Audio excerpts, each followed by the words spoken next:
Welcome back to our Inside the Issues special hour. Almost 700 years ago, the Black Death, the bubonic plague, killed about a third of the entire population of Europe. The disease behind that, again, was bubonic plague, and it came, we think, from rats. Fortunately, the plague is almost unheard of in modern times, but now it could be coming back. Where? Well, to the city of Los Angeles. Why? Massive homeless encampments there are so filthy that they have brought rats have brought fleas, and those fleas carry bubonic plague. Now the city is at a tipping point. 1.5% of the rats in Los Angeles are now believed to be carrying the plague. If that figure hits 2%, it will start jumping to humans.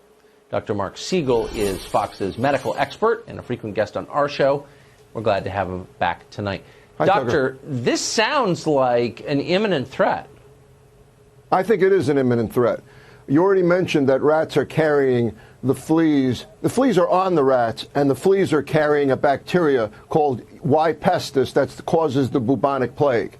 And the problem is that rats are all over the place in Los Angeles, and garbage is all over the place, and the rats are eating the garbage. And even if they bring garbage trucks to take away the garbage, more garbage is formed, and then also human waste. And the rats are proliferating, the fleas are proliferating. We're going to start seeing bubonic plague. Now, we can treat it with antibiotics, which we couldn't do in the Middle Ages, but you'd have to first know somebody has it, and you'd have to first be able to get the antibiotics to them, which is the point I've been making, which is as long as 60,000 people are living on the streets of Los Angeles, we can't treat their mental health issues, we can't treat their drug addiction, we can't treat their illnesses, their infections, we can't treat typhus, and we certainly cannot treat the plague.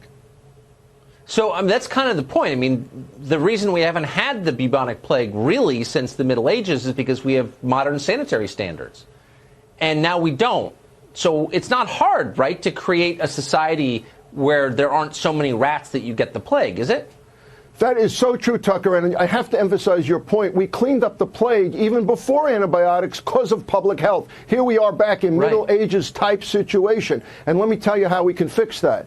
I worked in the Bellevue emergency room in the 80s and the 90s, and you know what we did? We used to have a diagnosis, found on street, living in cardboard box, came in for 3 squares and a blanket. These patients came in with infections. They were dehydrated. They were malnourished. What we do, we built shelters in New York. Now, New York, of course, is another Democratic stronghold, but 2 Republican mayors were behind the expansion of shelters. 95% of the homeless in New York are now living in shelters, and we don't see the same kind of diseases. Wake up, Los Angeles. You have a Democratic mayor that's waving his hands, saying, here's another garbage truck. Here's a shower I'm sending out to one of these streets. We need to get the homeless off the streets, or we're never going to be able to treat these problems, and they're going to burgeon in neighborhoods next to them. It's absolutely horrifying, and it gives you a sense of how tenuous our hold on society and modernity is. Dr. Siegel, thank you very much.